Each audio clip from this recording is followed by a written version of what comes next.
Hello guys, আসসালামু আলাইকুম। তো আজকে চলে আসছিলাম জয়নাল আবেদিন পার্কে। তো আপনাদেরকে একটু মনোমুগ্ধকর দৃশ্য দেখানোর চেষ্টা করি। তো আপনারা দেখতে পাচ্ছেন আসলে মানে একটা ভালো লাগার মতো একটা জায়গা, ভালো লাগার মতো একটা মুহূর্ত তৈরি হয়েছিল। তো আপনাদেরকে একটু দেখানোর চেষ্টা করতেছি। মানে হঠাৎ করে এইখানে আসা, আগে থেকে কোনো প্ল্যান প্রোগ্রাম করা ছিল না। মানে আসলে অসম্ভব একটা ভালো লাগা কাজ করতেছে। ওরকম মানে যেহেতু অফিস করি তেমনভাবে বাইরে বের হওয়া হয় না। তো আজকে বের হলাম। এর আগে আমি কখনো আসিনি, অবশ্যই এটা মানে ময়মনসিং এর ভিতরে পড়ছে, অনেক সময় মানে চেনা জানা নাই। আজকে হঠাৎ করে চলে আসলাম। তো আপনাদেরকে নিয়ে একটু ওইদিকে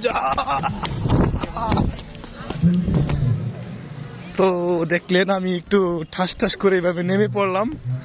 আমার কাছে খুবই ভালো লাগলো, তাই আপনাদেরকেও দেখানোর চেষ্টা করতেছি। দেখেন এখানে সারি সারি নৌকা আছে, এখানে নৌকা দিয়ে ঘোরা যাবে। চাইলে আপনারাও চলে আসতে পারেন ময়মনসিংহ। মানে এটা আমার বাড়ি থেকে অনেকটাই অদূরে, তাই আপনাদেরকে দেখানোর চেষ্টা করতেছি। দেখেন মোটামুটি এখানে বিকেলবেলা অনেকের লোকজনের সমাগম হয়। সো চাইলে চলে আসতে পারেন।